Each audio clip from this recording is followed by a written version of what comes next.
Ocean જ્ઞાન live ની અંદર આપ સર્વે વિદ્યાર્થી મિત્રોનું હાર્દિક સ્વાગત કરવામાં આવે છે। મારું નામ છે રાહુલ સર પ્રજાપતિ અને આપણે આ ફ્રી બેચ ની અંદર સામાજિક વિજ્ઞાન જેવા વિષયની અંદર ચેપ્ટર નંબર 3 ભારતનો સાંસ્કૃતિક વારસો જેના વિશે આપણે માહિતી મેળવવાના છીએ કે સર આ ચેપ્ટર નંબર 3 જે છે આ ચેપ્ટર નંબર 3 ની વાત કરીએ તો ચેપ્ટર નંબર 3 નો આવે છે શું? સર્વપ્રથમ ચેપ્ટર નંબર 3 નું નામ શું જોવા મળે છે? તો કે સર ભારતનો સાંસ્કૃતિક વારસો। સૌથી પહેલા વારસો શબ્દ એટલે શું? વારસો કહેવાય કોને? જેને ચેપ્ટર નંબર 1 માં પણ ભણી ગયા, 2 માં પણ ભણી ગયા અને હવે પાછું ચેપ્ટર નંબર 3 ની અંદર જોવા મળે છે વારસો। સર વારસો એટલે થાય શું? તો યાદ રાખજો, વારસો એટલે આપણને આપણા પૂર્વજો તરફથી મળેલી અમૂલ્ય ભેટ કે જે આપણા પૂર્વજો હતા એ પૂર્વજો પાસેથી આપણને કેવી ભેટ મળી, શું ગિફ્ટ મળ્યું, કઈ કલા આપી, કઈ આવડત આપી, કઈ શૈલી શીખવાડી, એને આપણે શું કહીએ છીએ? વારસો કહીએ છીએ। અને તમને જણાવી દઉં વારસાના કેટલા પ્રકાર છે, કોમેન્ટ કરો ઝડપથી। વારસાના કેટલા પ્રકાર જોવા મળે? સૌથી ઈઝી સવાલ છે, 2 મુખ્ય પ્રકાર છે વારસાના। એક આવે છે પ્રાકૃતિક વારસો, બીજો આવે છે સાંસ્કૃતિક વારસો। કેટલાક બાળકો A1 માટે જ બનેલા હોય એવું લાગતું હોય છે, એવા બાળકો માટે મારા દ્વારા પૂછવામાં આવતો સવાલ ચેપ્ટર નંબર 2 માંથી પૂછું છું, હિન્ટ આપું છું, જણાવી દો જવાબ। સાંસ્કૃતિક વારસો છે એના કેટલા પ્રકાર પડે છે? કોમેન્ટ બોક્સમાં ઝડપથી કોમેન્ટ કરો। સાંસ્કૃતિક વારસો સર, સાંસ્કૃતિક વારસો કહેવાય કોને? સર્વપ્રથમ સવાલ આવે છે આપણી વચ્ચે, સાહેબ સાંસ્કૃતિક વારસો એટલે શું? તો માનવીએ પોતાની બુદ્ધિ, કલા, કૌશલ્ય, જ્ઞાન, આવડત દ્વારા જે કાંઈ પ્રાપ્ત કર્યું કે તેનું સર્જન કર્યું તેને આપણે શું કહીશું? તેને આપણે સાંસ્કૃતિક વારસા તરીકે ઓળખીએ છીએ। આ બધું જ ચેપ્ટર નંબર 1 સાથે રિલેટેડ છે। નેક્સ્ટ આગળ વધીએ તો નામની અંદર અહીંયા આપણે શું જોવાનું છે? તો અહીંયા આપણે શિલ્પ અને સ્થાપત્ય વિશે માહિતી મેળવવાની છે। ચેપ્ટર નંબર 3 સૌથી પહેલા જણાવી દો કે ચેપ્ટર નંબર 3 જે છે આ ચેપ્ટર નંબર કુલ આપણને 7 માર્ક્સ નું પૂછાવાનું છે બાળકો। કેટલા માર્ક્સ નું આવશે? 7 માર્ક્સ નું આ ચેપ્ટર માંથી પ્રશ્ન બોર્ડની પરીક્ષામાં પૂછાય છે, જે અંતર્ગત 3 માર્ક્સ ના 2 સવાલ આવશે એટલે 3 દુ 6 માર્ક્સ અને 1 માર્ક્સ નો આપણને હેતુલક્ષી પ્રશ્ન જોવા મળશે। 6 ને 1 કરશો તો ટોટલ 7 આવશે। તો 7 માર્ક્સ નું ચેપ્ટર નંબર 3 આપણને જોવા મળે છે, જેને આપણે ઓશિયન જ્ઞાન લાઈવ ની ચેનલ ની અંદર ભણવાનું છે અને એ પણ એકદમ ફ્રી લેક્ચર અંતર્ગત કે જેથી ગુજરાતના તમામ જે બાળકો છે કે જેનો પૈસાને કારણે અભ્યાસ અટકી જાય છે એવા બાળકોને પણ સારામાં સારું શિક્ષણ આ પ્લેટફોર્મ પરથી પૂરું પાડવામાં આવી રહ્યું છે। તો તમે તમારા મિત્રો જરૂરથી આનો લાભ લેજો। શું જોવા મળે છે સર? કોને કહેવાય શિલ્પ, કોને કહેવાય સ્થાપત્ય? તો એ બધું જ આ લેક્ચરની અંદર સાથે બનેલા રહેજો। છેલ્લે આપણે ડિટેલમાં આની કેટલીક શોર્ટકટ ટ્રીક, કેટલીક ચાવી, કેટલીક આઈએમપી વાતો સાથે ચેપ્ટરને આપણે પૂરું કરવાનું છે। સર્વપ્રથમ આપણને જોવા મળે છે પ્રસ્તાવના। શું કહે છે સર? પ્રસ્તાવના। પ્રસ્તાવનામાંથી આ ચેપ્ટરમાંથી કોઈ પ્રશ્ન બનતો નથી, છતાં ઝડપથી જોઈએ તો ભારત તેના સમૃદ્ધ સાંસ્કૃતિક વારસાને લીધે આપણે જણાવ્યું તમને કે સર સાંસ્કૃતિક વારસો કોને કહેવાય? તો યાદ રાખજો, માનવીએ પોતાની બુદ્ધિ, કલા, કૌશલ્ય, જ્ઞાન, આવડત, ચાતુર્ય દ્વારા જે કાંઈ પ્રાપ્ત કર્યું કે તેનું સર્જન કર્યું તેને સાંસ્કૃતિક વારસો કહે છે। અને કોમેન્ટમાં જવાબ આવવો જોઈએ। શું સાંસ્કૃતિક વારસાના સર કેટલા પ્રકાર છે અને કયા કયા ખબર હોય તો જણાવી દેજો, કારણ કે વિશ્વભરની અંદર ભારત જાણીતું છે। શિલ્પ અને સ્થાપત્યની વિવિધતાએ ભારતના ઇતિહાસને એક નવી ઓળખ આપી છે। ભારત દેશની અંદર વાત કરીએ તો પ્રાચીન સિંધુકાલીન નગર, સર કાલીન, કાલીનનો મતલબ થાય છે સમયગાળો। કાલીનનો મતલબ શું થાય? સમયગાળો, ટાઈમ, ડ્યુરેશન, પીરિયડ કે ભાઈ કેટલા સમયમાં, કોના સમયમાં? તો સિંધુકાલીન નગર। સર સિંધુકાલીન એટલે શું થાય? તો યાદ કરો, સિંધુ ખીણની સંસ્કૃતિ આપણને જોવા મળતી હતી। તમે નામ સાંભળ્યા હશે, મોહેન્જો દડો, હડપ્પા જે આની સાથે રિલેટેડ છે. આ આયોજન સમકાલીન વિશ્વના, સર સમકાલીન એટલે શું થાય? તો એ સમયના જે નગરો બીજા જોવા મળતા હતા વિશ્વમાં, એના નગર આયોજન કરતા ભારતનું નગર આયોજન થોડુંક ચડિયાતું જોવા મળતું હતું. તેની ગૌરવભેર આપણે નોંધ લઈ શકીએ છીએ. આપણે કહી શકીએ છીએ કે ભારત દેશ પાસે આ બાબત હતી જે વિશ્વની એ બાબત કરતા, નગર આયોજનની બાબત કરતા થોડીક કેવી જોવા મળતી હતી આપણને વિદ્યાર્થી મિત્રો? ચડિયાતી જોવા મળતી હતી, જેની આપણને ગૌરવભેર નોંધ લેવાની છે. નેક્સ્ટ, હવે અહીં પ્રશ્ન આવે છે સર શિલ્પકલા એટલે શું થાય? તો યાદ રાખજો, તમને પ્રશ્ન પૂછાતા હોય છે કેવા? હેતુલક્ષી પ્રશ્નો. શું છે સર હેતુલક્ષી પ્રશ્ન? પ્રશ્ન નંબર 1 થી 24 માર્ક્સના જે પ્રશ્ન છે એને હેતુલક્ષી પ્રશ્ન કહેવાય. આ 1 થી 24 ના જે હેતુલક્ષી પ્રશ્ન છે એમાં પ્રશ્ન નંબર 21 થી 24 માં આપણને ઘણી વખત સંકલ્પના આધારિત પ્રશ્ન પૂછાય છે. સર સંકલ્પના આધારિત એમાં શું આવે? તો તમે ભણી ગયા છો ચેપ્ટર નંબર 2 માં. શું? સંકલ્પના એટલે કે વ્યાખ્યા તમારે આપવાની છે. કોની વ્યાખ્યા આપવાની? તો ચેપ્ટર નંબર 2 માં તમે ભણી ગયા છો કે સર ટેરાકોટા એટલે શું થાય, ફોરમ એટલે શું, કુમીન એટલે શું, મસીરા એટલે શું, મધરાસ્યો એટલે શું. આવા કેટલાક પ્રશ્ન તમે ચેપ્ટર નંબર 2 અને ખાસ આ પ્રશ્ન તમે ચેપ્ટર નંબર 16 માં ભણેલા હશો. આવો જ પ્રશ્ન ચેપ્ટર નંબર 3 ની અંદર આપણને જોવા મળે છે. નંબર 1 શિલ્પ એટલે શું? તો એને આપણે ડિટેલમાં જોવાનું છે શિલ્પને કે સર શિલ્પકલા એટલે શું થાય. તો પહેલા હું ભણાવું એમાં ધ્યાન, પછી આપણે ટેક્સ્ટ બુક ની સાથે લીટીએ લીટી ભણીશું કે શું કહેવા માંગે છે. તો સર્વપ્રથમ શિલ્પકલા વાત કરીએ. શિલ્પ, શિલ્પનો મતલબ થાય છે મૂર્તિ. શિલ્પ એટલે શું થાય? એકદમ સરળ, ઈઝી, એકદમ સહેલો અર્થ શું છે? મૂર્તિ છે. તો શિલ્પકલા કોને કહેવાય? તો એને બનાવનાર. તમને ખબર જ છે મૂર્તિ છે તો એને બનાવનાર કોણ હોય? તો કે સર મૂર્તિકાર હોય, એને બનાવવા વાળો વ્યક્તિ હોય. સેમ શિલ્પ, એને બનાવનાર કોણ છે? તો કે સર શિલ્પી છે. કોણ છે? શિલ્પી. શિલ્પા નહીં, હા શિલ્પા શેટ્ટીની યાદ નથી કરવાની, શિલ્પી છે. તો કે સર શિલ્પી પોતાના કૌશલ્ય અને આવડત દ્વારા છીણી હથોડી વડે પોતાના મનના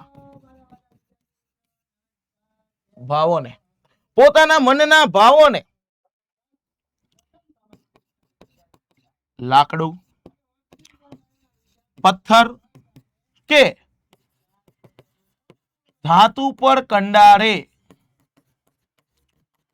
તે કલાને શિલ્પકલા તરીકે ઓળખવામાં આવે છે. વિદ્યાર્થી મિત્રો, શિલ્પકલા વિશે તમને અહીં માહિતી આપવામાં આવી છે. એની વ્યાખ્યા તરીકે જોઈ શકો કે શિલ્પી પોતાનામાં રહેલું જે કૌશલ્ય છે, આવડત છે, અને છીણી હથોડી તમે જોઈ હોય, છીણી હથોડી દ્વારા પોતાના મનના ભાવો, જે એના મનની અંદર જે ભાવ આવે છે, જે ચિત્ર રજૂ થાય છે, એને કોઈ લાકડા ઉપર, કોઈ પથ્થર ઉપર કે કોઈ ધાતુ ઉપર કંડારે. સર કંડારે એટલે એના ઉપર રજૂ કરે, દ્રશ્યમાન કરે. એ જે કલા છે એ કલાને આપણે શિલ્પકલા તરીકે વિદ્યાર્થી મિત્રો ઓળખીએ છીએ. આ વ્યાખ્યા છે અને આ વ્યાખ્યા 1 માર્ક્સની અંદર 21 થી 24 માર્ક્સના જે પ્રશ્નો આપણને જોવા મળે હેતુલક્ષીમાં, એમાં આ પ્રશ્ન પૂછાય છે. નેક્સ્ટ, સર શિલ્પકલા એટલે શું? હવે ટેક્સ્ટ બુક ની રીતે આપણે જોવાનું છે કે ભાઈ શું કહેવાય. તો કુશળ એટલે જે એમાં પારંગતતા ધરાવે છે, નિપુણતા ધરાવે છે, એવા શિલ્પી પોતાના મનમાં જે ભાવ જાગે છે એને છીણી હથોડી વડે, કોઈ પથ્થર હોય, લાકડું હોય કે ધાતુ હોય, એના ઉપર કંડારે, કંડારે એટલે રજૂ કરે અને એક આકાર આપે ને, એને સર શિલ્પ કહેવાય છે. આમ આકાર બનાવવાની કલા એટલે શિલ્પકલા. અને ભાઈ આપણે ક્યારેક કોઈક આમ પર્વત બાજુ કે પર્વતો ઉપર આમ ચડવાનું થતું હોય ને, સરસ મજાના મોટા રોક, આમ શિલાન પથ્થર દેખાય આવે તો આપણને શું થાય? ફોટો પાડ, મારો ફોટો પાડ. હે, આપણને આવો આમ ફોટો. પણ જો તમારી સાથે શિલ્પકાર હોય ને તો એને શું દેખાય ખબર? કાશ મને છીણી હથોડી મળી જાય, થોડોક સમય મળી જાય ને, મસ્તના નકામા ભાગો છે ને દૂર કરી દઉં તો આ પથ્થરની અંદર સરસ મજાની મૂર્તિ છુપાઈ છે. સેમ એક શ્રેષ્ઠ શિક્ષક, ગુરુ પૂર્ણિમા નિમિત્તે તમને જણાવી દઉં, શ્રેષ્ઠ શિક્ષક શું છે? એ આ શિલ્પી જ છે એક પ્રકારનો, કે એને સામેના બાળકમાં રહેલા કેટલાક દુર્ગુણો, કેટલીક ખરાબ આદતો, ખરાબ બાબતો ને સેજ આમ વ્યવસ્થિતપણે દૂર કરે ને તો એ બાળક એ દેશનું ભવિષ્ય છે. એમાંથી એક સરસ મજાનો તમારી જેવો એક નાગરિક સરસ મજાનો આપણને જોવા મળે. તો શિલ્પી એ જ શિક્ષક છે ને શિક્ષક એ પણ એક પ્રકારનો તમે શિલ્પી કહી શકો છો. સરસ મજાનો શિલ્પી અહીંયા એની કારીગરી દર્શાવી રહ્યો છે. નેક્સ્ટ સ્થાપત્ય, 1 માર્ક્સના હેતુલક્ષી પ્રશ્નની અંદર સ્થાપત્ય પણ આવે છે. આ પણ 1 માર્ક્સની અંદર આપણને જોવા મળે. પણ આને અલગ રીતના શીખવાનું, પહેલા હું કરાવી દઈશ, પછી આપણે ટેક્સ્ટ બુકની લાઈન પ્રમાણે જઈશું. સૌથી પહેલા સ્થાપત્ય. તો સ્થાપત્યનો સરળ અર્થ, સરળ અર્થ એકદમ ઈજી સરળ. હા, ઈજી મને ખ્યાલ છે. સરળ અર્થ શું થાય? સ્થાપત્યનો બાંધકામ થાય. પરંતુ સંસ્કૃત ભાષા આવી જાય. સંસ્કૃત ભાષા બધી જ ભાષાની મમ્મી છે, જનની છે, માતા છે એ સંસ્કૃત. તો સંસ્કૃત ભાષામાં સ્થાપત્ય માટે વાસ્તુ શબ્દ છે. સમજ પડે છે? જો તમને ઈજી પૂછાય તો બાંધકામ, ચીઝી પૂછાય તો વાસ્તુ. યાદ રાખજો. એટલે કે સંસ્કૃત ભાષા આને ધ્યાનમાં લેવાની છે. શા માટે? કારણ કે અહીંયા તમને આપી દેશે ગ્રીક ભાષા હતી, લેટિન ભાષા હતી, કઈ ભાષા હતી? તો યાદ રાખવાનું છે આપણે કે સંસ્કૃત ભાષામાં સ્થાપત્ય માટે વાસ્તુ શબ્દ પ્રયોજવામાં આવ્યો છે, ઉપયોગ કરવામાં આવ્યો છે. સર, મને શિલ્પ એટલે ખ્યાલ છે કે કોઈ મૂર્તિ બની ગઈ છે અને મને સમજાઈ ગયું છે શિલ્પ, પણ સર સ્થાપત્યમાં સમજ નથી પડતી કે બાંધકામ, વાસ્તુ શું?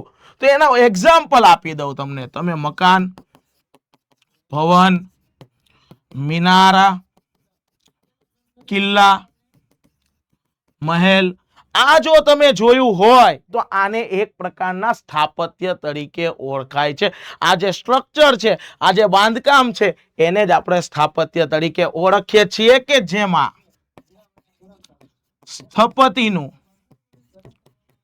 કૌશલ્ય પ્રયોજાય છે. શું કહે છે? સ્થપતિનું કૌશલ્ય પ્રયોજાય. જેવી રીતના શિલ્પ હતું તો એને બનાવનાર શિલ્પી હતો, એની જેમ સ્થાપત્ય આવે એને બનાવનાર કોણ હોય છે? તો કે સર એને બનાવનાર સ્થપતિ હોય છે. અને આ સરસ મજાનું કોઈક તમે મકાન જોઈ જાઓ છો, કોઈ કિલ્લો જોઈ જાઓ, કોઈ મહેલ જોઈ જાઓ છો, તો જોઈને એમ થાય કે આને બનાવનાર જે વ્યક્તિ છે, એ જે સ્થપતિ છે, એનું કૌશલ્ય પ્રયોજાય છે. પ્રયોજાય એટલે ઉપયોગમાં લેવાય. શું ઉપયોગમાં લેવાય છે? એનું કૌશલ્ય, એનું આવડત, એની ટેલેન્ટ. કોની? સ્થપતિની. કોણ છે સ્થપતિ? કે જેણે એ સ્થાપત્યનું નિર્માણ કર્યું. એટલે જ્યારે પણ સ્થાપત્ય આવે તો એનું નિર્માણ કરનાર કોણ હોય? એ સ્થપતિ હોય. સાઉથના પિક્ચર હોય તો એમાં કોણ હોય? વિજય થાલાપતિ હોય. અને SS હોય એમાં કોણ હોય? રાહુલ પ્રજાપતિ હોય. આગળ વધીએ આપણે. હા,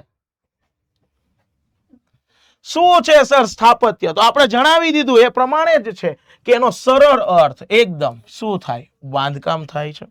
સંસ્કૃત ભાષા જો ઈઝી પૂછાય તો બાંધકામ, ચીઝી પૂછાય તો વાસ્તુ. આને યાદ રાખવાનું છે, અંડરલાઈન કરી દેવી. એક્ઝામ્પલમાં મકાન આવે છે, ભવન આવે છે, કોઈ નગર આવે, કુવા આવે, કિલ્લા આવે. મીન્સ કે આવા જે સ્ટ્રક્ચરો જોવા મળે મંદિર, મસ્જિદ જેવા, મકબરા, સ્મારક, સ્તંભ, આ બધું જ બાંધકામના ટાઈપ્સ છે, પ્રકાર છે, બાંધકામના ઉદાહરણ તરીકે છે. કે આની અંદર સ્થપતિનું કૌશલ્ય પ્રયોજાય. પ્રયોજાય એટલે યાદ રાખજો ઉપયોગમાં લેવાતું હોય છે. નેક્સ્ટ જોઈએ આગળ. તો અહીં સરસ મજાનું આપણને ભાઈ સ્ટ્રક્ચર સ્થાપત્યનું એક ઉદાહરણ આપે છે. કેવું છે? મોસ્ટ આઈએમપી સવાલ હવે આપણી વચ્ચે આવી રહ્યો છે કે પ્રાચીન ભારતનું નગર આયોજન. બેટા આ પ્રશ્ન કામનો છે, આ પ્રશ્ન પૂછાય છે, આ પ્રશ્નમાં એક હેતુલક્ષી છુપાયેલો છે, આ પ્રશ્નમાં 2 માર્ક્સનો 3 માર્ક્સનો સવાલ આની અંદર રહેલો છે. પ્રાચીન. સર પ્રાચીનનો મતલબ શું થાય? પ્રાચીનનો મતલબ થાય જૂનું. જૂનું એટલે સર પહેલાના સમયનું. ભારત દેશ જે આપણો છે, આ ભારત દેશનું એક નગર આયોજન જોવાનું છે. સર નગર આયોજન એટલે નગરની રચના કેવી રીતે થઈ? તો સર્વપ્રથમ જણાવી દઈએ કે ભારત દેશની અંદર જે એ સમયમાં નગર આયોજન હતું એવું નગર આયોજન વિશ્વમાં બીજે ક્યાંય પણ આપણને જોવા મળતું નથી. ઉદાહરણ તરીકે તમે નામ સાંભળ્યું હશે સિંધુ ખીણની સંસ્કૃતિ. આ જે સંસ્કૃતિ છે સિંધુ ખીણની સંસ્કૃતિ, એમાં સરસ મજાના નગર આયોજન થયા હતા. એની એક ઝલક આપણને અહીંયા દર્શાવવામાં આવે છે.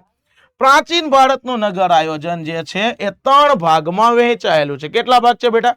3 ભાગ. 3 તીગડા કામ બીગડા. 3 ભાગ કયા છે? તો કે સર સૌથી પહેલા 1, ત્યારબાદ 2 અને સૌથી છેલ્લે 3. હવે અહીંયા સમજવાનો પ્રયત્ન કરવાનો છે. શું પ્રયત્ન કરવાનો છે સર? તો કે સૌથી પહેલા જે 1 નંબર છે એની અંદર કોણ આવે સર? તો એની અંદર આવે શાસક અધિકારીઓનો ગઢ. ત્યારબાદ નંબર 2 શાસક એટલે જે શાસન કરનાર છે એની પછી નંબર 2 માં આવે છે અન્ય અધિકારીઓના આવાસ ધરાવતું ઉપલું નગર આવે છે. ત્યારબાદ નંબર 3 સર શાસક અધિકારી આવી ગયા, અન્ય અધિકારી આવી ગયા. હવે કોણ રહ્યું? તો તમે ને હું રહ્યા. મીન્સ કે સામાન્ય નગરજનો નો આવાસ ધરાવતું આ ઉપલું હતું બેટા. તો આ ઉપલું હતું. હવે શું આવશે? તો કે સર નીચલું નગર. હવે અહીંયા ધ્યાન આપજો. શું ધ્યાન આપવાનું છે? તો કે સર શાસક અધિકારીઓનો ગઢ જેને સીટડલ તરીકે ઓળખાય. શું કહેવાય છે બેટા? સીટડલ તરીકે એને ઓળખવામાં. શીતલને નથી યાદ કરવાની, સીટડલ. શાસક અધિકારીનો ગઢ કે જે રાજા છે, મહારાજા છે, મંત્રી છે, પ્રધાનમંત્રી છે, સેનાપતિ છે, આવા જે ઊંચી પોસ્ટના લોકો છે એ જ્યાં રહેતા થાય એને કહેવાય શાસક અધિકારીનો ગઢ કે જેને સીટડલ તરીકે ઓળખાય. આ પ્રશ્ન પૂછાય છે, આને ધ્યાનમાં લેવાનો છે. આ જે શાસક અધિકારીનો ગઢ છે સીટડલ, જે ઊંચાઈ ઉપર જોવા મળે. તો આના મુદ્દાની અંદર યાદ રાખીશું કે શાસક અધિકારીનો ગઢ આપણને ઊંચાઈ પર. ત્યારબાદ નંબર નેક્સ્ટ સેકન્ડ અન્ય અધિકારીઓના આવાસ ધરાવતું ઉપલું નગર. તો અહીંયા 2 મુદ્દા યાદ રાખવાના છે. મુદ્દા નંબર 1 શું કહે છે? મુદ્દા નંબર 1 તો કે સર આ નગરની ફરતે રક્ષણાત્મક દિવાલ જોવા મળે. નંબર 2 શું યાદ રાખવાનું છે સર? તો અહીંના મકાનો જે છે એ 2 થી 5 ઓરડા વાળા જોવા મળે છે.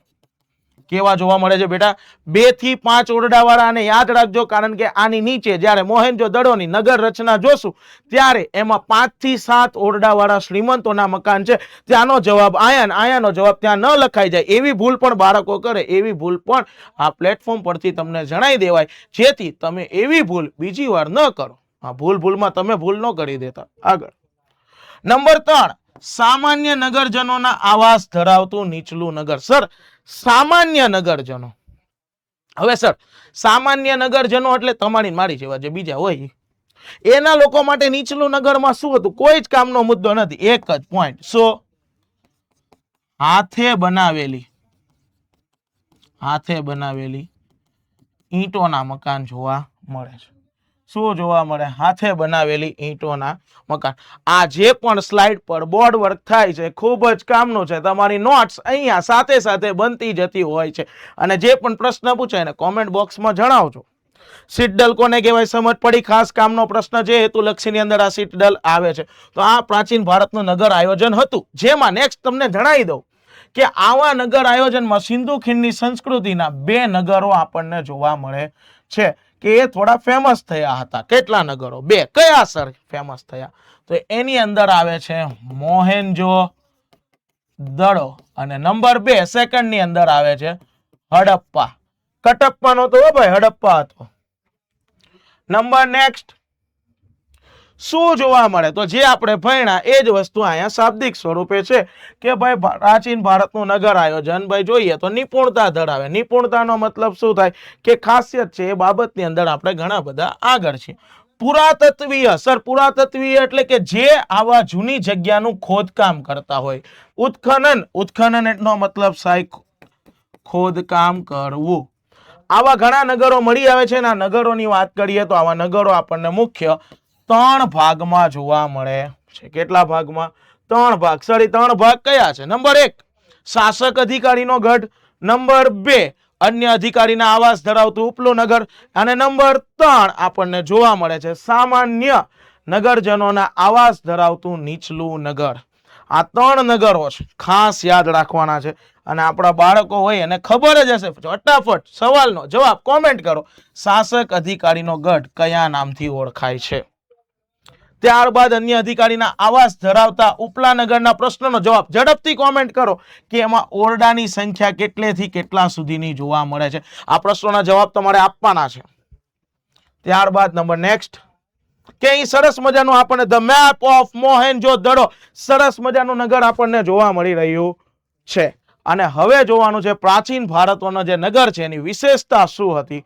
તો મેં તમને જણાવ્યું એ પ્રમાણે કે શાસક અધિકારીનો જે ગઢ છે એને ઊંચાઈ ઉપર, સર પ્રશ્ન થાય મારી જેવા બાળકો, એને ક્યુરિયોસિટી જેને કહેવાય કે સર શા માટે તે ઊંચાઈ પર બનાવતા? તો એનું રીઝન છે કે એને સમતલ જમીન પર મકાન બનાવવામાં આવે તો પૂર અને ભેજ લાગતું હતું. એટલા માટે આવા મકાનો ઊંચી પ્લીત અથવા પીઠિકા ઉપર બનેલા જોવા મળતા હતા કે પૂર અને ભેજથી બચી શકાય. ત્યારબાદ અન્ય અધિકારીઓ જે છે એમાં રક્ષણાત્મક દિવાલ આપણને જોવા મળે છે. શા માટે સર આવી દિવાલો? તો બહારથી દુશ્મનો દ્વારા જે એટેક થાય તો એમાંથી બચવાનો, ભાગવાનો અથવા સામનો કરવાનો આટલો આપણને એક્સ્ટ્રા વધારે સમય મળી રહે. અહીંના મકાનો કોમેન્ટમાં જવાબ આવવો જોઈએ દરેકનો. 2 થી 5 ઓરડાવાળા છે. જ્યારે નીચલા મકાનની વાત કરીએ તો એ હાથે ઘડેલી, ઘડેલી એટલે બનેલી જે ઈંટ છે એમાંથી એનું નિર્માણ થયું છે. સિંધુ ખીણની સંસ્કૃતિની પ્રજાએ સ્થાપત્ય ક્ષેત્રે ઘણી બધી પારંગતતા હાંસલ કરી અને એ સમયની બધી જે સંસ્કૃતિઓ છે આ બધી જ સંસ્કૃતિ કરતા સુંદર વ્યવસ્થિત એવા નગરો બનાવ્યા છે. જે અંતર્ગત આપણે હડપ્પા અને મોહેન્જો-દડો આ 2 નગરો વિશે અભ્યાસ કરવાનો છે. જે અભ્યાસ આપણે હવે પછીના આપણા નેક્સ્ટ લેક્ચરની અંદર ખૂબ જ સરસ મજાની ચાવી સાથે, કી પોઈન્ટ સાથે અને સરસ મજાની નોટ્સ બનતી જાય કે જે નોટ્સ A1 ના બાળકોને હેતુલક્ષી પ્રશ્નોમાં અટવાડતી હોય છે ત્યાં આપણા લેક્ચર એને ઈઝી રીતના પડશે. તો બસ આપણી ઓશન જ્ઞાન લાઈવ ચેનલની અંદર આપણી સાથે જોડાયેલા રહો અને આ ફ્રી બેચનો લાભ લેતા રહો. આ માટે ચેનલને લાઈક કરો, શેર કરો, સબસ્ક્રાઇબ કરો અને હા, કોમેન્ટ કરવાનું નહીં ભૂલતા પ્લીઝ નેક્સ્ટ વિડીયો માટે. થેન્ક યુ, ખૂબ ખૂબ આભાર.